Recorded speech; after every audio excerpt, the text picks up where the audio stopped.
स्वर्गीय पिता प्रभु जी, हम आपको धन्यवाद देते हैं प्रभु। सुबह के समय प्रभु एक बार फिर पिता आपके चरणों में आने के लिए हम प्रत्येक को आपने एक सौभाग्य दिया। प्रभु आपकी भलाइयों के लिए हम आपको धन्यवाद देते हैं पिता। नम्रता पूर्वक हम आपके चरणों में आते हैं।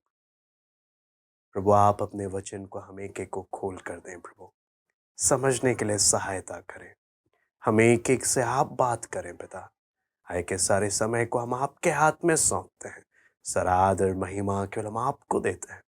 प्रार्थना प्रभु यीशु मसीह के नाम से हम मांगते हैं, आमीन। मैं परमेश्वर का धन्यवाद देता हूँ। प्रभु ने हम प्रत्येक को एक बार फिर इकट्ठा होने का एक मौका दिया। हम लोग परमेश्वर के वचन से हम लोग जो सीख रहे थे यूहन्ना रचित सुसमाचार उसका 11वां अध्याय हम देखेंगे। यूहन्ना रचित सुसमाचार 11वां अध्याय उसका 1 से लेकर 16 तक। यूहन्ना 11 का 1 से लेकर 16 तक मैं पढ़ता हूँ। मरियम और उसकी बहन मार्था के गांव बेतनिया का लाजर नामक एक मनुष्य बीमार था। ये वही मरियम थी जिसने प्रभु पर इत्र डालकर उसके पांव को अपने बालों से पोंछा था। इसी का भाई लाजर बीमार था। अतः उसकी बहनों ने उसे कहला भेजा, हे प्रभु, देख, जिससे तू प्रीति रखता है वो बीमार है। यह सुनकर यीशु ने कहा, यह बीमारी मृत्यु की नहीं परंतु परमेश्वर की महिमा के लिए है, कि उसके द्वारा परमेश्वर के पुत्र की महिमा हो। यीशु मार्था और उसकी बहन और लाजर से प्रेम रखता था। फिर भी जब उसने सुना कि वो बीमार है तो जिस स्थान पर वो था वहां 2 दिन और ठहर गया। इसके बाद उसके चेलों से कहा, आओ हम फिर यहूदिया को चले। चेलों ने उससे कहा, हे रब्बी, अभी तो यहूदी तुझ पर पथराव करना चाहते थे और क्या तू फिर भी वहीं जाता है? यीशु ने उत्तर दिया, क्या दिन के 12 घंटे नहीं होते? यदि कोई दिन में चले तो ठोकर नहीं खाता, क्योंकि इस जगत का उजाला देखता है। परंतु यदि कोई रात में चले तो ठोकर खाता है, क्योंकि उसमें प्रकाश नहीं। उसने ये बातें कहीं और इसके बाद उनसे कहने लगा, हमारा मित्र लाजर सो गया है, परंतु मैं उसे जगाने जाता हूं। तब चेलों ने उससे कहा, हे प्रभु, यदि वो सो गया है तो स्वस्थ हो जाएगा। यीशु ने तो उसकी मृत्यु के विषय में कहा था, परंतु वे समझे कि उसने नींद से सो जाने के विषय में कहा। तब यीशु ने उनसे साफ साफ कह दिया, लाजर मर गया है और मैं तुम्हारे कारण आनंदित हूं कि मैं वहां ना था, जिससे तुम विश्वास करो। परंतु अब आओ हम उसके पास चले। तब थोमा ने, जो दिदुमुस कहलाता है, अपने साथी चेलों से कहा, आओ हम भी उसके साथ मरने को चले। यहां पर हम परमेश्वर के वचन को जब इस घटना को देखते हैं, बहुत सारी बातें प्रभु का वचन हमें खोल कर देता है। सबसे पहले हम एक मौत के विषय में देखते हैं कि मौत जीवन का एक कटु सत्य है। यानी हम सबों को मौत का सामना करना पड़ता है और हमारे प्रियजन, हम किसी ना किसी की मौत को देखते हैं। और यहां पर इससे संबंधित बात परमेश्वर का वचन कहता है कि मौत बहुत कठोर होती है। कई बार ये बिना चेतावनी के आती है लोगों के जीवन में।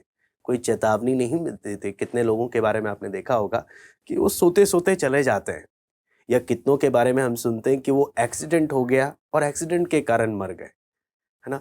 मतलब कोई सोचा नहीं था कि ऐसा होगा, लेकिन ऐसा हो गया। जो लोग बिल्कुल स्वस्थ दिख रहे थे वो चल बसे, जो बीमार थे वो तो ऐसे ही रह गए, उन्हें कुछ नहीं हुआ। कहने का मतलब मौत एक ऐसा सच्चाई है जिसे कोई इनकार कर नहीं सकता। तो चाहे वो जवान हो, चाहे वो बूढ़ा हो, चाहे वो बच्चा हो, आज हम परिस्थिति को जितना हम देखते हैं वचन से भी और दुनिया की घटनाओं से, हमें साफ मालूम है कि मौत किसी को देखकर नहीं आती कि कोई जवान है, कोई बूढ़ा है या कोई बच्चा है। किसी के साथ भी कुछ भी हो सकता है ना। लेकिन आप दुनिया को जब देखते हैं, दुनिया में जब आप देखते हैं, लोगों का सोच क्या है कि हम परमेश्वर के बारे में या इन सब रास्तों के बारे में हम कब सोचेंगे, जब हम बूढ़े हो जाएंगे। है ना? जब हम अपनी सारी इच्छाओं को पूरा कर बैठेंगे, जब हमने सारी अपनी योजनाएँ पूरी की, जब हम बूढ़े हो जाएँगे तब हम सोचेंगे इसके बारे में, है ना? वो क्या बोलते हैं, अभी हमारा समय है कि हम अपने इच्छाओं को पूरा करें, हम अपनी मनमर्ज़ी में चलें। लेकिन वचन भी और मौत भी हमसे क्या बोलती है? हमसे इंटरव्यू लेने या हमें पहले बताकर वो नहीं आएगा। जब आप सोच भी नहीं रहे होंगे तब मौत आपके दरवाजे पर खटखटा सकती है। और सबसे बड़ी बात क्या है कि आप इसे रिश्वत नहीं दे सकते। आप इसे पैसा नहीं दे सकते, ये आपके पैसे से रुकने वाला नहीं है। कितने लोग इंश्योरेंस कराते हैं, हेल्थ इंश्योरेंस, क्या-क्या इंश्योरेंस कराते रहते हैं, एलआईसी सब कुछ करवाते हैं। क्या सोचकर कि शायद हॉस्पिटल में होंगे तो पैसे की दिक्कत नहीं होगी और इलाज हो जाएगा और मरने से शायद बच जाएँगे। लेकिन अगर हम ध्यान से देखें, डॉक्टर भी जवाब दे देते हैं जब मौत आती है। डॉक्टर भी कुछ नहीं कर पाते हैं। मौत किसी के रोके रुकती नहीं है ना? इंसान अपनी तरफ से पूरी कोशिश करता है, लेकिन वचन क्या बोलता है और दुनिया के जब घटनाओं को देखते हैं हम क्या बोलते हैं? मौत एक कटु सत्य है, एक कड़वा सच है, जिसको हम सबको मानना पड़ता है। और इस 11वें अध्याय में भी हम एक ऐसी घटना को देख रहे हैं, जो इस कड़वे सच्चाई को सामने प्रकट कर रही है कि यहाँ पर भी एक व्यक्ति लाजर की क्या हुई है? मौत हुई है, जिसके बारे में हमें वचन बताता है। और ये वो परिवार है जिससे प्रभु बहुत प्यार भी करता है, जिससे बहुत प्रभु प्यार करता है। अगर प्रभु के इस घटना को अगर हम देखें परमेश्वर के वचन में, तो प्रभु के जीवन को भी हम देखते हैं तो आपको मालूम है यहाँ पर प्रभु यीशु मसीह अपनी सेवकाई के दौरान ये एक ऐसा परिवार था जिससे प्रभु बहुत प्यार करता था और प्रभु इनके घर में रहना भी बहुत पसंद करता था। अपनी सेवकाई के अंतिम क्षणों में, है ना, आप जब देखेंगे क्रूस पर जाने से पहले प्रभु इनके घर में आकर विश्राम कर रहा है और बीते समय में भी प्रभु इनके पास आता है। एक बहुत ही क्लोज अटैचमेंट है ना? वचन के सिद्धांत के हिसाब से अगर हम देखें, है ना, इस घटना को अगर हम देखें, प्रभु के जीवन को देखें, एक व्यक्ति के पास घर होना बहुत बड़ी बात है, बहुत बड़ी बात है क्योंकि आप अगर देखेंगे लूका 9 का 58 अगर आप पढ़ लें, लूका 9 का 58 यहाँ पे लिखा है, यीशु ने उससे कहा, लोमड़ियों के भट्ट और आकाश के पक्षियों के बसेरे होते हैं, पर मनुष्य के पुत्र को सिर धरने की भी जगह नहीं। यहां पर आप देखेंगे कई बार आपको मालूम है लोग परमेश्वर के लोगों के बीच में भी झगड़ा हो जाता है। किस बात को लेकर? घर के पीछे, जायदाद के पीछे, संपत्ति के पीछे। लेकिन यहाँ पर आप देखें प्रभु यीशु के जीवन को देखें, सारी सृष्टि का बनाने वाला, है ना, सारे ब्रह्मांड का बनाने वाला, है ना, जब पिता की इच्छा के अनुसार जब सेवा कर रहा है, बोलता क्या है? जानवरों के पास तो रहने के स्थान है, लेकिन मनुष्य के पुत्र को सिर धरने की भी जगह नहीं है। क्या मैं इसी यीशु के पीछे चल रहा हूं? अगर मैं इसी यीशु के पीछे चल रहा हूं, आपको उनमें मैं कभी बुड़बुड़ाऊंगा नहीं कि मेरे पास क्या नहीं है। हाँ, मेरे पास जो है उसके लिए भी मैं प्रभु को बहुत धन्यवाद दूंगा कि प्रभु कि आप जिस रास्ते पर चले, है ना, सारे संसार का मालिक होने पर भी, हाँ, आप ऐसे चले जैसे एक बेघर व्यक्ति होता है ना, और वैसे रहकर आपने पिता की इच्छा को अपने जीवन में पूरा किया। आपने जो हमें दिया वो बहुत चीज है। आपके मार्ग में चलते वक्त हो सकता है मुझे सब छोड़ना पड़ जाएगा, है ना? तो हम परमेश्वर के लोग फिर कभी झगड़ा नहीं करते। हाँ, हमारे घरों में हो सकता है दिक्कतें आए, पानी की समस्या आए, क्या भी कुछ भी समस्या आ सकती है, लेकिन फिर भी मैं बेघर नहीं हूँ, है ना? कितने लोगों के पास घर नहीं है, कितने प्रभु के लोग हैं जो आपको मालूम है अगर आप देखेंगे तो सड़कों में सोते हैं। प्रभु ने मौका दिया उन लोगों के बीच में जाकर सेवा करने का, जो सड़कों में, जो पुलों के बीच में पुलों के नीचे रहते हैं, बस चादर है ओढ़ने के लिए और कुछ नहीं है। वहाँ पर रहते हैं, वहाँ पर संगति करते हैं, वहीं पर रहते हैं, वहीं पर उन्हीं की जीविका है। लेकिन कितने लोगों के बारे में जब देखने को मिलता है, आप सोचो ना, परमेश्वर स्वर्ग से जब देखता होगा, हाँ, परमेश्वर देखता होगा, देखो कितने ऐसे लोग हैं जिनके पास घर नहीं है, कितने ऐसे जिनके पास घर होने पर भी क्या करते हैं? झगड़ा करते हैं। प्रभु क्या बोलता है, मैंने वचन में अपना अपना नमूना भी दिखाया, हाँ, कि मैंने खुद अपने विषय में क्या कहा कि मनुष्य के पुत्र को सर धरने की भी क्या नहीं है, जगह नहीं है। इसलिए हमें वचन क्या बोलता है, हमें कभी भी शिकायत नहीं करना चाहिए कि हमारे पास क्या नहीं है, बल्कि हमेशा हर परिस्थिति में हर बात के लिए हमें प्रभु को धन्यवाद देना चाहिए, क्योंकि उसने हमें हमारी हमारे वचन के अनुसार जब देखें, उसने हमें ज़रूरत से ज़्यादा उसने हमें दिया है। उसने हमें बहुत दिया है और सदैव हमें उस बात के लिए उसके प्रति क्या रहना चाहिए, धन्यवादी रहना चाहिए। ये लाज़र का परिवार जो था, मरियम मार्था का जो परिवार था, प्रभु इनके घर आकर अक्सर रहता था और बहुत इनसे प्यार करता था। लाज़र बेशक प्रभु के चेलों में से एक नहीं था, फिर भी प्रभु इससे बहुत प्रेम करता है ना, बहुत इससे प्रभु एक लगाव है। और आगे जब हम देखेंगे इसके बारे में, लाज़र का नाम का मतलब ही है परमेश्वर मेरा सहायक। अगर आप देखेंगे लाज़र नाम का लाज़र नाम का अर्थ है परमेश्वर मेरा सहायक। मैं इस घटना को थोड़ा सा पढ़ता हूँ। मरियम और उसकी बहन मार्था के गांव बेतनिया का लाज़र नामक एक मनुष्य बीमार था। ये वही मरियम थी जिसने प्रभु पर इत्र डालकर उसके पांवों को अपने बालों से पोंछा था। इसी का भाई लाज़र बीमार था, है ना। हमने अगर हम बाकी सुसमाचार को जब देखेंगे तो कई घटनाएं यहाँ पर हुई हैं, लेकिन हमारा इस समय फोकस सिर्फ यूहन्ना की ओर है, यूहन्ना रचित सुसमाचार की ओर है। इसलिए यहाँ पर देखते हैं मरियम का कैरेक्टर भी हमको मालूम है। मरियम कौन थी? जो प्रभु के चरणों में बैठकर, है ना, प्रभु के चरणों में बैठने वाली एक व्यक्ति थी, जिसका आदत क्या था, हमेशा प्रभु के चरणों में बैठकर प्रभु से वचन सीखना। वहीं मार्था का एटीट्यूड हमने देखा कि हर समय वो घर के कामकाज में, सेवा के काम में लगे रहते थे। एक ऐसा परिवार था, अगर आप देखेंगे प्रेरितों के काम में भी सबसे ज्यादा सेवा करने वाला परिवार था। सेवा करता था, प्रभु के चरणों में बैठता था, और प्रभु भी इनसे बहुत प्रभु का एक लगाव भी था। तो यहां पर इनके जीवन में एक दिक्कत, एक समस्या आई, है ना। वहां पर वो जो समस्या क्या है, यहां पर देखते हैं, उसकी बहनों ने उसे कहला भेजा, हे प्रभु देख, जिससे तू प्रीति रखता है वो बीमार है। हाँ, यहां पर सिर्फ इन्होंने इतना ही हिंट दिया कि प्रभु जिससे तू प्यार करता है वो बीमार है। यानी उनको इस बात का तसल्ली था कि प्रभु को एक बार बस बता देंगे ना, प्रभु तुरंत या तो आ जाएगा या तो प्रभु चंगा कर देगा। क्यों? प्रभु ने सूबेदार के बेटे को बिना उसके घर गए प्रभु ने चंगा कर दिया दूर से। प्रभु को आने की भी क्या नहीं है, प्रभु को आने की भी जरूरत नहीं है, प्रभु दूर से ही चंगा कर सकता है। या प्रभु को यह बात मालूम चलेगी, हाँ, कि लाज़र बीमार है, प्रभु को बोलने का जरूरत नहीं कि प्रभु आप आओ, हाँ, अपने आप प्रभु आएगा।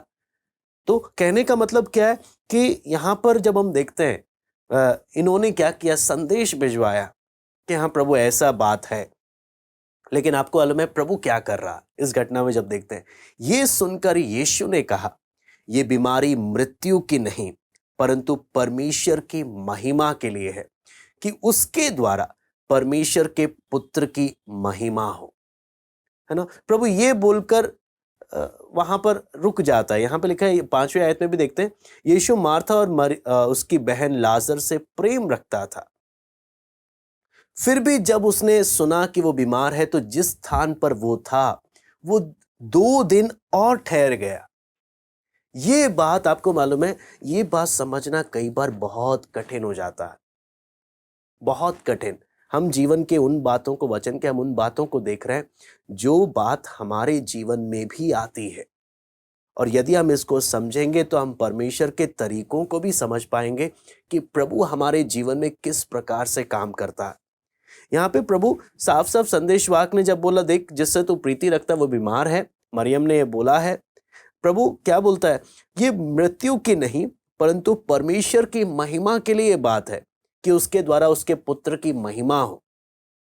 प्रभु हर एक घटना को किसकी तरफ से देख रहा है, कि परमेश्वर की क्या हो, महिमा हो। लेकिन अगर महिमा के बारे में आप ध्यान से देखेंगे, प्रभु जब महिमा बोल रहा है उस महिमा का अर्थ क्या है, अगर हम देखें उस बात को ध्यान से, तो आप यूहन्ना 7:39 एक बार पढ़ लें। यूहन्ना 7:39। प्रभु अक्सर महिमा को किसके साथ जोड़ रहा है? यहां पे लिखा है, उसने ये वचन पवित्र आत्मा के विषय में कहा जिसे उस पर विश्वास करने वाले पाने पर थे, क्योंकि आत्मा अब तक ना उतरा था, क्योंकि यीशु अब तक अपनी महिमा को ना पहुंचा था। है ना? उसके बाद अगर आप 12:23 भी पढ़ लें, यहां पे लिखा है, इस पर यीशु ने उनसे कहा, वो समय आ गया है कि मनुष्य के पुत्र की महिमा हो। है ना? 12:16 में हम पढ़ते हैं, उसके चेले ये बातें पहले ना समझे, परंतु जब तक कि महिमा प्रकट हुई तो उनको स्मरण आया कि ये बातें उसके विषय में लिखी हुई थी और लोगों ने उससे इसी प्रकार का व्यवहार किया हुआ था। यहां पर आप देखेंगे जितनी बार भी महिमा यहां पर बताया गया है, ये महिमा क्रूस से जुड़ा हुआ है। ये महिमा क्रूस से जुड़ा हुआ है। इसका अर्थ क्या है कि यहां पे साफ साफ समझ में आ रहा है प्रभु यीशु को भी, लाजर के पास जाना क्रूस के एक कदम और करीब आना है। प्रभु यीशु के और भी चमत्कार आगे होते हैं, लेकिन बड़े चमत्कारों में ये प्रभु यीशु का आखिरी चमत्कार है, 7वां नंबर है इसका। अगर यूहन्ना के चमत्कारों का सीक्वेंस हम देखें, आखिरी चमत्कार है बड़े चमत्कारों में। और भी प्रभु आगे चमत्कार करता है, लेकिन यहां पर हम जब देखते हैं काफी बातें प्रभु हमें खोल कर देता है कि प्रभु जानते हुए कि हाँ, लाजर के पास जाना, लाजर को चंगा कर, लाजर को जिंदा करना, उसकी कीमत उसको क्या देनी पड़ेगी। लाजर को जिंदा करना अपनी जान की कीमत देनी पड़ेगी। लाजर को जिंदा करना ये आखिरी सबसे बड़ा चमत्कार होगा जिसके द्वारा वो क्रूस के बहुत ही करीब आ जाएगा। और यहां पर जब हम आगे जब देखेंगे, प्रभु जानते हुए, है ना, आंख बंद करके नहीं जा रहा, जानते हुए कि मुझे क्या कीमत देना होगा, ये आगे बढ़ रहा है। आपको मालूम है मसीह विश्वास क्या है, मसीह जीवन क्या है? प्रभु के साथ चलते वक्त मुझे क्या कीमत देनी पड़ेगी, जानते और समझते हुए कदम बढ़ाते हैं। ये वो नहीं है कि आंख बंद करके आ गए और फिर मैं बोलूं मुझे मालूम नहीं था प्रभु के पीछे चलने पर इतना कीमत मुझे देना पड़ेगा। नहीं, प्रभु के पीछे चलते वक्त बोलने का मतलब क्या है? मुझे मालूम है, हाँ, मुझे क्या कीमत देनी पड़ सकती है। मैं आपको इसलिए हमने शुरुआत ही देखा, मैं उस यीशु के पीछे चल रहा हूं जो बोलता क्या है, जानवरों के लिए रहने के स्थान है, लेकिन मनुष्य के पुत्र के लिए सिर धरने की भी क्या नहीं है, जगह नहीं है। मैं उस यीशु के पीछे चल रहा हूं, मैं उसके पीछे चल रहा हूं जो मुझे बोलता है, जो कोई मेरे पीछे आना चाहता है अपना क्रूस उठा ले, है ना। और जो क्रूस उठाता है वो वापस क्रूस को रखता नहीं है। वो जो एक बार क्रूस उठा लेता है वो वापस क्रूस को रखता नहीं है। उसे मालूम है मुझे कीमत अदा करनी है। यहाँ पर बार बार महिमा किससे जोड़कर बताया गया, मुझे कीमत देना है ना। प्रभु यीशु बोलता है, मैं अपनी भेड़ों के लिए अपना प्राण देता हूं। समय आ गया, मैं अपने इस भेड़ के लिए, मैं अपने इस लाजर के लिए मैं कीमत दूं। प्रभु एक एक जानते, मैं इसलिए बार बार बोलूंगा, प्रभु जानते समझते हुए प्रभु कदम बढ़ा रहा है। ऐसा कुछ नहीं है कि प्रभु को मालूम नहीं है ना। यहां पर हम यहाँ पर देखते हैं एक एक घटना को देखने का नजरिया। सबसे बड़ी बात यहां पर हम जो देखते हैं नजरिया। आपको मालूम है जब हम दाऊद के घटना को देखें तो हम सबको मालूम है जब गोलियत आकर 40 दिन पूरे इजरायलियों को क्या कर रहा था, चुनौती दे रहा था, कौन आएगा जो लड़ेगा और क्या करेगा, मुझे हरा कर दिखाएगा। सारे इजरायली लोग, आपको मालूम है, सबके सब शाऊल राजा सबके सब डर कर बैठे हुए थे, क्योंकि वो जब देख रहे थे गोलियत को, उनका देखने का नजरिया क्या था, वो अपने नजरिए से उसको देखकर क्या बोलते, भाई हम इससे लड़ नहीं सकते। उस समय जब दाऊद आया, दाऊद ने उसी गोलियत को परमेश्वर के नजरिए से देखा, और जब परमेश्वर के नजरिए से देखा बोलता है मैं, ये कौन है खतना रहित फलिश्ती जो जीवते परमेश्वर की सेना को चुनौती दे रहा है, जीवते परमेश्वर को चुनौती दे रहा है, ये कौन है? और जाकर उसने उसको क्या किया? लड़ा और धराशायी कर दिया। सारी बातें हमारे जीवन में भी कई बार समस्याएं आती हैं, दिक्कतें आती हैं, है ना? और हम उन समस्याओं को अगर हम अपने नजरिए से देखेंगे, हम निराशा का सामना करेंगे। लेकिन हम अपने जीवन में आने वाली समस्या और परेशानियों को अगर हम परमेश्वर की नजर से अगर हम देखेंगे, तब आपको उन्हें बहुत जीवन में अंतर पड़ता है। हम मेरे जीवन में आने वाली घटनाओं को मैं किस नजरिए से देखता हूं? दुनिया की और अपने नजरिए से, या मैं प्रभु की नजर से मैं एक एक घटना को देखता हूं? आपको मालूम है, परमेश्वर का दास हबक्कुक अगर आप देखेंगे उसके जीवन में भी यही घटना, आपको मालूम है, जब हबक्कुक इज़राइल में जब हो रही घटना को देखता है, लोगों को जब देखता है, आपको मालूम है हबक्कुक अपने जीवन में प्रभु से बोलता क्या है? हबक्कुक 1 का 2 भी हम पढ़ लेते हैं ताकि हम एक एक पहलू को हम अच्छे से समझ सके। कि हबक्कुक 1 का 2,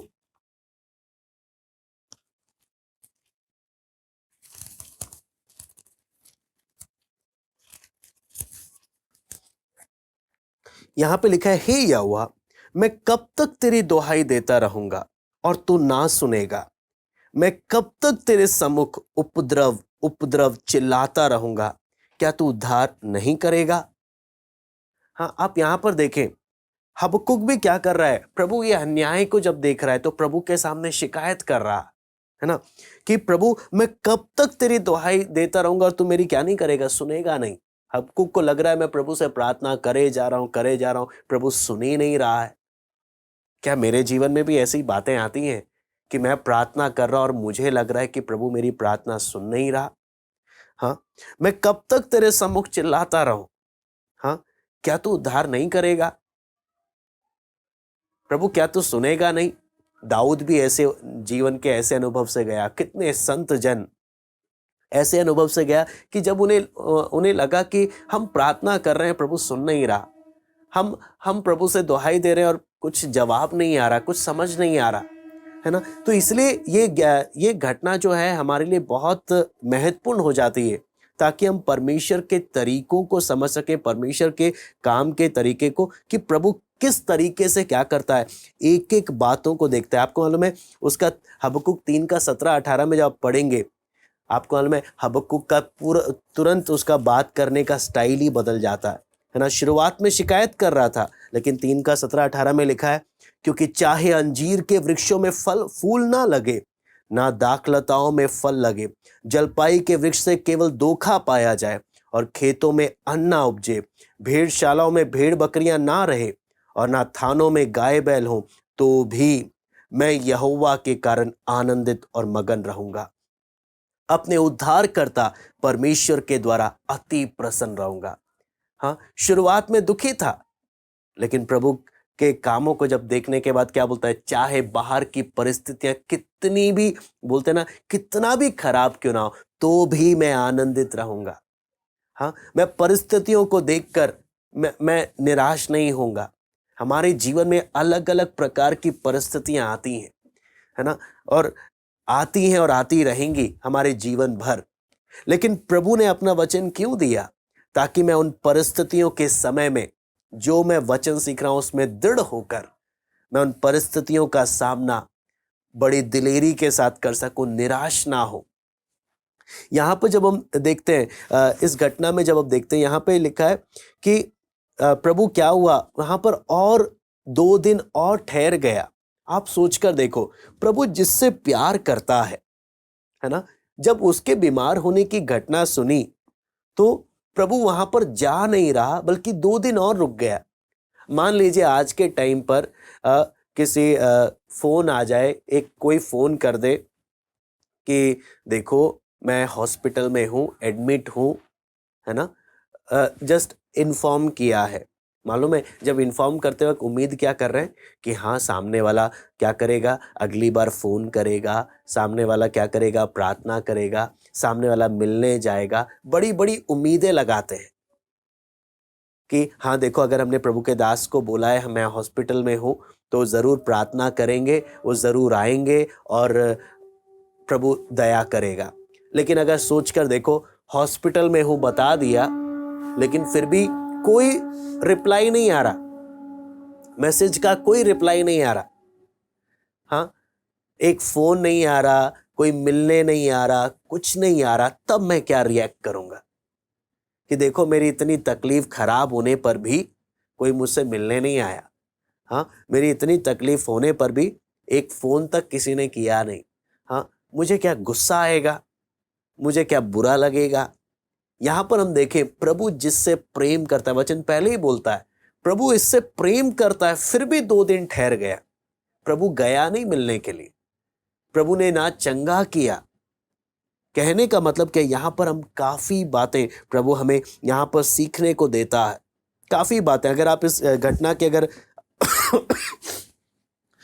शुरुआती समय में अगर आप देखेंगे 10 का 40 से 42 में हम देखेंगे जब प्रभु ने आखिरी अपना यरूशलेम का सेवकाई को समाप्त किया, है ना, वहां से वो कहाँ पे गया, यरदन के उस पार गया जहां पर यूहन्ना बपतिस्मा दिया करता था, वहां पर रहा। वहां पर प्रभु ने क्या किया, सेवा किया। और उस लगभग 3 महीने प्रभु ने वहां पर सेवा किया और उसके बाद वो गलील की तरफ वापस उधर की ओर आया। तो जब प्रभु का ये समाचार प्रभु ने उनके पास पहुंचाया, एक बहुत उम्मीद करी थी कि हाँ प्रभु कुछ ना कुछ तो जरूर करेगा।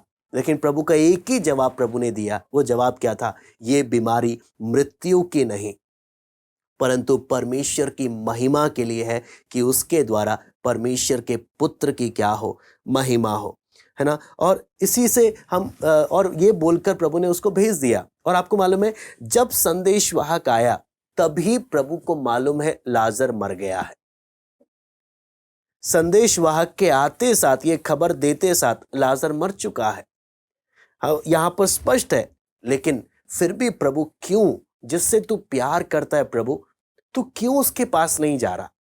प्रभु जिससे तू प्यार करता है प्रभु, तू उसको चंगा क्यों नहीं कर रहा, है ना। ये परमेश्वर के बच्चों के जीवन में, परमेश्वर जिनसे प्रेम करता है, कई बार उनके जीवन में ऐसा अनुभव आता है कि उन्हें लगता है प्रभु को हमारी क्या नहीं है, चिंता नहीं है। तो आप अगर कैसे कैसे हम समझ सकते हैं, आप यूसुफ को देख लीजिए, है ना। यूसुफ परमेश्वर के संग चलने वाला एक जन था, लेकिन उसके भाइयों ने उसे बेच डाला, उसके साथ अन्याय हुआ। मिस्र में जब पहुंचा, है ना, कितना मेहनत कर कर पोतीफर के घर में एक ऊंचे पद पर पहुंचा। लेकिन परमेश्वर के लिए खड़े रहने पर, पवित्रताई के लिए खड़े रहने पर उसके साथ क्या हुआ, उसको क्या किया गया, परमेश्वर के लिए खड़े रहने पर क्या किया गया, उसको उठाकर बंदी गृह में डाल दिया गया, क्योंकि उसने पोतीफर की पत्नी के साथ पाप नहीं किया। कहने का मतलब, यूसुफ भी बोल सकता है प्रभु मैं आपके लिए खड़ा हुआ, लेकिन देखो मैं किधर आ गया, मैं जेल में आ गया, बंदी गृह में आ गया। क्या तुझे कोई चिंता नहीं? क्या तू हमें भूल गया? हाँ, मैं तेरे लिए खड़ा हुआ। कितने बार आपको मालूम है, जब परमेश्वर के लोगों पर झूठे आरोप लगते हैं, हाँ, उम्मीद करते हैं प्रभु तू कुछ कर, और कई बार सबूत आने तक बहुत देर हो जाती, क्योंकि पूरी, बोलते ना, पूरे छवि को लोग बिगाड़ देते हैं, पूरी इमेज को बिगाड़ देते हैं। तब क्या हम परमेश्वर के तब उस बात पर भरोसा करेंगे, प्रभु क्यों देर कर रहा? हमारे जीवन में बहुत ऐसी घटनाएं आती हैं, समस्याएं आती हैं, जब ऐसा लगता है कि प्रभु शायद हमें भूल गया, प्रभु को शायद मेरी चिंता नहीं है। लेकिन यहां पर जब हम साफ साफ देखते हैं, प्रभु जिनसे प्रेम करता है ना, उन्हीं के जीवन में देरी भी दिखाता है। प्रभु जिनसे प्रेम करता है, प्रभु देरी दिखाता है। आप अगर देखेंगे यहां पर, तो मरियम और मार्था के संदेश के द्वारा क्या प्रभु तुरंत जाता? नहीं, प्रभु नहीं गया। उसका एक अर्थ हम एक और क्या देख सकते हैं, प्रभु किसी की बातों में आकर काम नहीं करता। मरियम ने, सबसे पहले हम यूहन्ना में पढ़ते हैं, मरियम ने बोला देखो दाखरस खत्म हो गया है। यीशु बोलते मैं अपने तरीके से करूंगा, लेकिन तेरे बोलने पर नहीं, अपने तरीके से काम करेंगे। इसलिए मरियम को समझ में आ गया, दासों को क्या बोलते हैं, जैसा प्रभु कहे वैसे ही करना। उसके भाइयों ने प्रभु को उकसाया, प्रभु तू जा, तुझे प्रसिद्ध होना है ना। वहां पे लिखा है यीशु गया नहीं, लेकिन वहां पे लिखा है बाद में यीशु गया। कहने का मतलब ये लोगों के बातों के अनुसार काम नहीं करता, ये अपनी खुद की इच्छा और पिता की इशारे को देखकर कदम बढ़ाता है। किसी के लोगों के कहने पे आकर कोई कदम नहीं बढ़ाता। ये एक हमारे लिए एक संदेश है। हम कई बार लोगों ने कहा और हमने तुरंत फैसला ले लिया। यीशु लोगों की बातों में आकर फैसला नहीं लेता। कई बार हमें लगता है प्रभु हमने आपको बोला और आप काम करो। नहीं, प्रभु हमारे बोलने पर नहीं, अपनी इच्छा के अनुसार, अपनी सु इच्छा के अनुसार वो काम करता है। हम प्रभु को अपना कठपुतली बनाकर हम प्रभु से काम नहीं करवा सकते। यहां पर बेशक संदेश आ गया, प्रभु 2 दिन और ठहर गया। क्यों? पिता का इशारा चाहिए। पिता ने इशारा दे दिया, जाओ। हाँ, अब जाने का क्या हो गया? टाइम हो गया, है ना। उससे हमें क्या चीज समझ में आता है कि हमें भी अपने मन मर्जी में आकर फैसले नहीं लेने चाहिए। हमें भी किसी के कहने पर आके फैसला नहीं लेना चाहिए, बल्कि पिता के संकेतों को, पवित्र आत्मा की अगुवाई को पहचानते हुए, परमेश्वर के वचन के द्वारा मार्गदर्शन पाते हुए हमने कदम बढ़ाना है। नहीं तो हम कितना अच्छे से अच्छा काम भी क्यों ना कर रहे हैं, लेकिन परमेश्वर की इच्छा से हटकर अगर हम करें, सब जीरो है। प्रभु यीशु मसीह बोलता है मुझसे हटकर तुम कुछ नहीं कर सकते। हमारे सारे मेहनत, हमारे सारे प्रयास प्रभु से हटकर जीरो है उसका वैल्यू। इसलिए प्रभु यीशु मसीह पिता के संकेत को देख रहा कि हाँ, पिता चाहता है जाऊं, तब मैं क्या करूंगा, तब मैं जाऊंगा, है ना। तो इसलिए हो सकता है मरियम और मार्था को दुख लगे, देखो प्रभु आया नहीं, है ना। प्रभु चाहता तो दूर से ही क्या कर सकता था, चंगा कर सकता था। दुख लगेगा, लेकिन कोई बात नहीं। यहां पे लिखा है इसके बाद उसने चेलों से कहा आओ हम फिर यहूदिया को चलें, है ना। क्योंकि ये यहां पर जिधर लाजर के पास जाना है, प्रभु यहूदिया की ओर से जा रहा है। और मालूम है यहूदिया में लोग अभी पत्थरवाही कर रहे थे, 10वें अध्याय में जान से मार डालने का कोशिश कर रहे थे। हाँ, तो चेलों ने उससे कहा हे रब्बी, अभी तो यहूदी तुझ पर पथराव करना चाहते थे, और क्या तू फिर भी वहीं जाता है। हाँ, मतलब आप सोचो ना, चेले लोग प्रभु को क्या दे रहे हैं, थोड़ी बुद्धि दे रहे हैं। प्रभु आप भूल गए, वहां पर अभी पथरवाह कर रहे थे। हाँ, आप भूल गए, आपको नहीं मालूम प्रभु, आप क्यों मूर्खता वाले काम कर रहे हो, है ना। कितनी बार आपको मालूम है हम भी प्रभु को, हाँ हाँ, हम भी जो हमसे अनुभवी हैं आत्मिक रूप से, हम साइड में ले जाते हैं समझाने के लिए। हाँ, आइए आपको ना मैं बताता हूँ, पतरस जी क्या कर रहे थे। पतरस समझा रहे थे किसको? प्रभु आपके साथ कभी ऐसा ना हो, हाँ, आपके साथ कभी ऐसा ना हो, आपको मरना कभी ना पड़े। प्रभु मैं आपको समझाता हूँ, इधर आओ साइड में। हाँ, प्रभु को कितना तरस आता होगा, गुस्सा भी आता होगा। हाँ, यहां पर चेले लोग भी किसको, मतलब इतना प्रभु की सेवकाई के बाद भी ये चेले लोगों की बुद्धि क्या है, प्रभु को नहीं मालूम। प्रभु को नहीं मालूम, अभी अभी पिटने से बचे हैं, प्रभु थोड़ी बुद्धि आप ले लो। बोलते ना, वो हमारी इमेच्योरिटी, हमारी अपरिपक्वता, हमारी सोच क्या होती है, हम ही दुनिया के सबसे बड़े इकलौते बुद्धिमान है। हमें ही दूसरे को क्या देना पड़ेगा, सलाह देना पड़ेगा, क्योंकि सामने वाला हमारी नजर के हिसाब से मूर्खता के काम कर रहा। यहाँ पे प्रभु यीशु अपने चेलों को देख रहा, क्या होता है, ये मुझे सलाह दे रहे हैं, ये ऐसे बोल रहे हैं जैसे मुझे मालूम नहीं है यहूदिया में क्या हुआ है। हाँ, लेकिन आगे आप अगर देखेंगे वहां पर क्या चीज मालूम चलता है। यीशु ने उत्तर दिया, क्या दिन के 12 घंटे नहीं होते। हाँ, प्रभु इनको जवाब दे रहा है, यदि कोई दिन में चले तो ठोकर नहीं खाता, क्योंकि इस जगत का उजाला देखता है, परंतु कोई रात में चले तो ठोकर खाता है, क्योंकि उसमें प्रकाश नहीं। यहां पर जब वचन में देखते हैं, प्रभु यहां पर भी कई बातों को खोलकर हमें देता है। है ना, दिन में चले, दिन के 12 घंटे। प्रभु समय के महत्व को भी बता रहा है। दो पहलू हम इसमें देख सकते हैं कि समय को पहचानो, काम करते वक्त समय को पहचानो। समय बहुमूल्य चीज है, पिता का इशारा बहुमूल्य है। जो समय पिता ने बुलाए जाने को, अगर पिता के समय पर काम करोगे, कुछ नुकसान नहीं होगा। यहां पर यह साफ साफ संकेत क्या है? पिता ने जो समय ठहराया है, पिता के समय के अनुसार अगर काम करोगे, कुछ भी नुकसान नहीं होगा, है ना। और यहां पर एक बात और जब हम देखते हैं, दिन और रात के बारे में बोला है। दिन और रात जब हम देखते हैं, प्रभु बोलता है जगत की ज्योति मैं हूं, जगत की ज्योति मैं हूं, है ना। प्रभु यीशु ज्योति है। और रात कौन है? जो प्रभु से दूर चले जाते हैं। इसका सबसे अच्छा उदाहरण हम किसको देख सकते हैं? यहूदा इस्करियोती को। प्रभु ने पैर धोए, खाने के लिए जब बैठे हैं, यहूदा इस्करियोती प्रभु से दूर जा रहा है। यह है वो रात। रात कौन सी रात है? प्रभु से दूर हटने वाली रात है।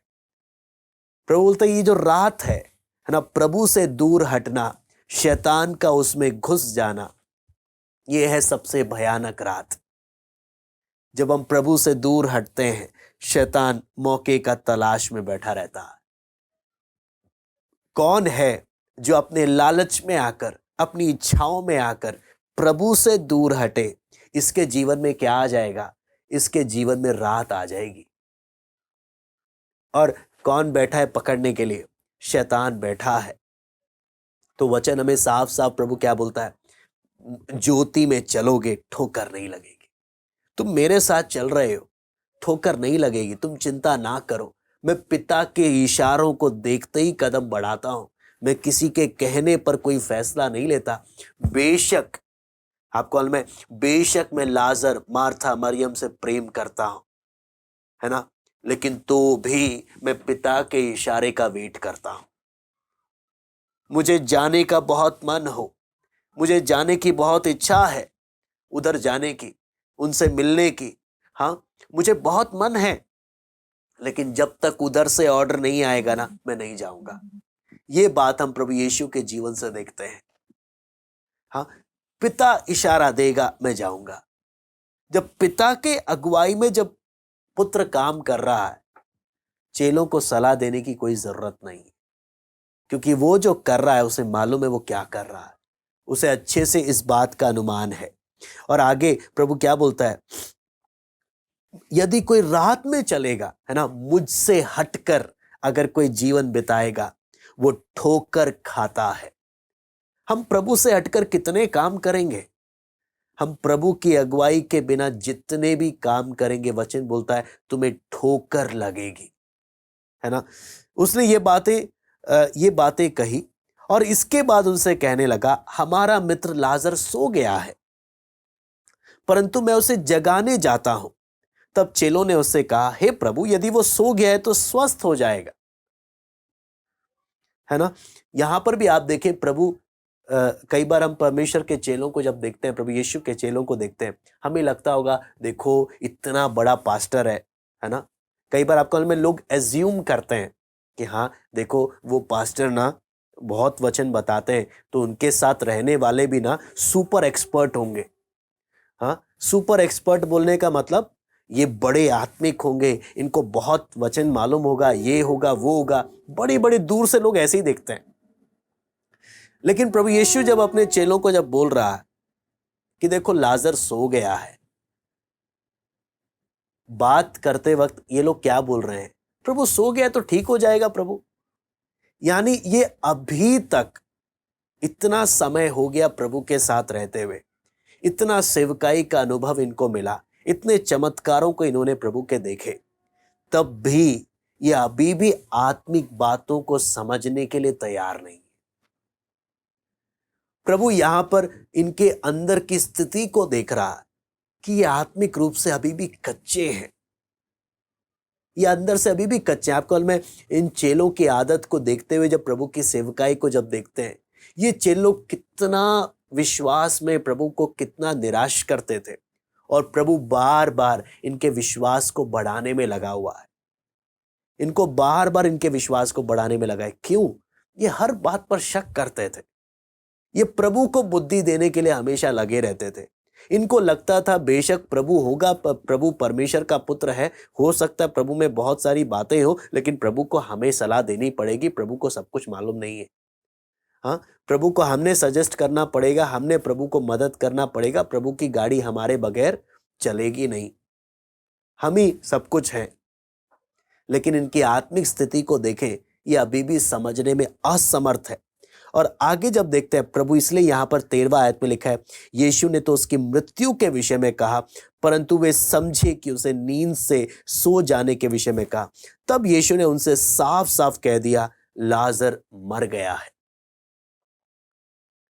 यानी प्रभु को साफ साफ कहने का जरूरत पड़ रहा है। क्यों जरूरत पड़ रहा है? प्रभु देख रहा है इनके हालत को, ये अभी भी क्या नहीं कर पा रहे, ये समझ नहीं पा रहे, ये अभी भी समझ नहीं पा रहे।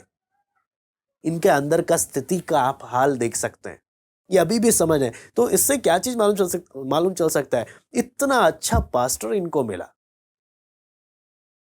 जिनके संग ये लोग रहे, लेकिन तब भी इनके हृदय की स्थिति के कारण ना ये आत्मिक बातों को समझ पा रहे हैं, और इनकी एटीट्यूड, इनकी आदतों को हम देख सकते हैं कि ये अपने आप को क्या समझते थे, ये प्रभु से भी ज्यादा ज्ञानी है। और आगे हम देखते हैं, प्रभु तब भी क्या बोलता है, मैं तुम्हारे कारण आनंदित हूं कि मैं वहां ना था, जिसके कारण तुम विश्वास करो। है ना? क्यों विश्वास करो? प्रभु को मालूम है इनके अंदर विश्वास है नहीं, इसलिए ये चमत्कार भी क्यों है, इनका भी थोड़ा विश्वास बढ़ जाए। ये इतना शक करते हैं, क्यों? प्रभु को मालूम है मैं जा रहा हूं, है ना, मेरा जाने का टाइम आ गया, इनका विश्वास को मुझे मजबूत करना है।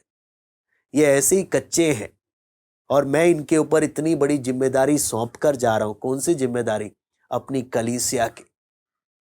इसलिए इनका विश्वास का मजबूत होना बहुत जरूरी है। इसलिए प्रभु एक एक घटनाओं के द्वारा, एक एक बातों के द्वारा इनके विश्वास को मजबूत करने में लगा हुआ है ना। कितना आप देख सकते हैं। इसलिए प्रभु बोलता है, अब आओ हम उसके पास चलते हैं, क्योंकि वो मर गया है। आपको मालूम है तब थोमा क्या बोलता है? आप देखें 16 में लिखा है, तब थोमा ने, जो दिदुमस कहलाता है, अपने साथी चेलों से कहा, आओ हम भी उसके साथ मरने को चले। है ना, हम भी उसके साथ क्या करने को चले? मरने को चले। ये थोमा सारे चेलों के दिल की गाथा को बता रहा है। इन लोग को साफ साफ क्या समझ में आ रहा है, वहां जाएंगे तो पक्का मारेंगे, पक्का मार डालेंगे, पक्का ये होगा। हाँ, प्रभु देखो हमारा सलाह सुनता नहीं है, हमने सलाह दिया, प्रभु अभी पथराव हुआ है, फिर से वहीं जाना है, लेकिन प्रभु बोलता है वहीं जाना है। प्रभु जिद पे लगा हुआ है, चलो फिर अब प्रभु के साथ ही हमें रहना है तो हमें जाना ही पड़ेगा। हाँ चलो, हम भी उसके साथ क्या करने को चलते हैं? मरने को चलते हैं। तो कहने का मतलब, चेले भी बहुत कटाक्ष करते थे, है ना। इनको भी एक आदत है, टॉन्ट मारना, कटाक्ष करना, कमेंट देना, हाँ, बीच बीच में अपनी टिप्पणी देना। प्रभु बोलते चलो कोई बात नहीं, चलो हम चलते हैं। क्यों? प्रभु को मालूम है इनका स्थिति क्या है। ये लोग अंदर से कच्चे हैं, लेकिन अपने आप को समझते क्या है, बहुत ज्ञानी है। लेकिन इनका स्थिति क्या है प्रभु को अच्छे से मालूम है, और प्रभु बड़े धीरज के साथ इनकी क्या कर रहा है? अगुवाई कर रहा है, बड़े धीरज के साथ। तो जितना हम वचन को पढ़ते हैं, उतना हमें हमारे परिस्थिति के बारे में भी मालूम चलेगा, हमारे अनुभव के बारे में मालूम चलेगा, प्रभु कैसे कैसे एक एक काम कर रहा, और प्रभु ऐसे काम जो करता है वो क्यों करता है, उसके पीछे का कारण क्या है। हमारे जीवन में भी जब ऐसी परिस्थितियां आती हैं, जब लगता है प्रभु ने छोड़ दिया या प्रभु को चिंता नहीं है, हमने समझना है प्रभु को हम अपने तरीके से काम नहीं करा सकते। लेकिन हाँ, अगर वो देरी कर रहा है, वो केवल इसलिए कर रहा है कि मेरा विश्वास और मजबूत हो, मेरा उसके प्रति प्रेम और मजबूत हो, मुझे और मजबूत करने के लिए वो कर रहा है।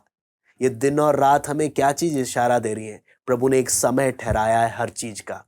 अभी हमारे सामने वो समय है, वो दिन का समय है कि हम अपने विश्वास में प्रभु के और करीब मजबूत होते जाएं, क्योंकि रात आने वाली है जिसमें कोई कुछ कर नहीं पाएगा, है ना। मौत भी बिना बताए आती है। तो ये घटना हमें एक एक पहलू क्या बताती है कि जैसे प्रभु ने लाजर का जी उठाना भी हमारे लिए एक संदेश है। लाजर को प्रभु ने जिलाया। एक दिन आने वाला है, जो कोई प्रभु में सोते हैं, है ना, जो कोई जाते हैं, वो सब उसकी आवाज को सुनेंगे और वो भी क्या उठेंगे, जी उठेंगे, वो भी जी उठेंगे। इसलिए आपको मालूम है पौलुस क्या बोलता है, अगर हमारी उम्मीद इसी पृथ्वी पर है तो हम सबसे बोलते हैं ना बदकिस्मत लोग हैं। पौलुस बोलता है अगर हमारी उम्मीद इसी पृथ्वी पर की है, लेकिन पौलुस बोलता है नहीं, हमारी आशाएं इसी पृथ्वी की नहीं, हमारे लिए एक नया आकाश और नई पृथ्वी तैयार की जा रही है। हमारी आशा उधर की है। यहां पर तो सिर्फ हम एक यात्री हैं, यहां पर तो सिर्फ हम एक मुसाफिर हैं। हमारा असली घर उधर है ना, हमारा असली घर उधर है। हमारा नजर उधर होना चाहिए कि मैं उधर के लिए ज्यादा से ज्यादा मैं मेहनत कर कर मैं तैयार हो जाऊं, उधर के लिए मैं तैयार हो जाऊं। क्योंकि पौलुस साफ साफ बोलता है अगर हमारी आशाएं सिर्फ किधर की है, सिर्फ इसी पृथ्वी की है, तो हमसे ज्यादा आपको मालूम है फिर गिरे हुए और कोई नहीं हो सकते, हमसे ज्यादा फिर गिरे हुए और कोई नहीं हो सकते, है ना। तो जितना हम वचन को सीख रहे हैं, मैं उम्मीद करता हूं हमें समझ में आएगा हमारा दृष्टिकोण, हमारा देखने का नजरिया एक एक परिस्थिति को किस प्रकार का होना है। हमने देखा नजरिया कितना जरूरी है देखने का। दूसरा हमने देखा मौत एक सच्चाई है। तीसरा प्रभु जिससे प्यार करता है कई बार उसके विषय में बहुत देरी भी करता है। प्रभु प्यार करने के बावजूद प्रभु आ नहीं रहा, प्रभु चंगा नहीं कर रहा, देरी कर रहा है, कुछ बात है। चौथी बात, मैं प्रभु से अपने तरीके से काम नहीं करवा सकता, काम प्रभु करता है अपने तरीके से और अपने समय में, है ना। पांचवी बात, ये दिन और रात हमें क्या चीज संदेश दे रहा है ना, प्रभु से दूर हो जाएंगे रात आ जाएगी। प्रभु से दूर होना रात की ओर इशारा करता है। शैतान मेरे जीवन को बर्बाद करने में लगा है। सातवीं बात, जब हम देखते हैं हमें क्या चीज समझ में आता है, चेले लोग कैसे थे तब भी प्रभु इनके प्रति किस तरीके से प्रभु इनके लिए मेहनत कर रहा, ताकि एक बहुत बड़ी जिम्मेदारी इनके कंधों पर देनी है। तो मैं उम्मीद करता हूं हमें थोड़ा बहुत परमेश्वर के वचन से जरूर सीखने को मिला। आइए हम प्रार्थना करते हैं। स्वर्गीय पिता प्रभु जी, हम आपको धन्यवाद देते हैं पिता, कुछ समय पिता आपके चरणों में बैठकर प्रभु आपके वचन को सीखने के लिए आपने हमें एक एक को फजल दिया। प्रभु मदद करे पिता, हमारा देखने का नजरिया स्वर्गीय होने पाए। चाहे आपने कभी वादा नहीं किया कि जिनसे आप प्रेम करते हैं उनके जीवन में कोई दुख नहीं आएंगे, कोई मुसीबत नहीं आएंगी, कोई समस्याएं नहीं आएंगी, लेकिन उन सारी परिस्थितियों में आपकी ओर नजर गड़ाने के लिए और आपकी दृष्टि से हर एक बात को देखने के लिए प्रभु फजल दे। मैं किस यीशु के पीछे चल रहा हूं जिसके पास सिर धरने की भी जगह नहीं थी। यदि मैं उसी के पीछे चल रहा हूं, मुझे भी सोच समझकर कीमत देते हुए चलना है। प्रभु हम एक एक को आपके वचन की गंभीरता, उसकी सच्चाइयों को प्रभु समझने के लिए सहायता करें, ताकि प्रभु हमारी नजर केवल आप पर टिकी रहे, हमारा मन केवल स्वर्गीय बातों पर लगा रहे। प्रभु दया कर हम एक एक से बात कर पिता। धन्यवाद देते हैं आज की संगति के लिए। सराध महिमा केवल हम आपको देते हैं। प्रार्थना प्रभु यीशु मसीह के नाम से मांगते हैं, आमीन। सबको जय मसीह की। प्रभु आप सबको आशीष दे।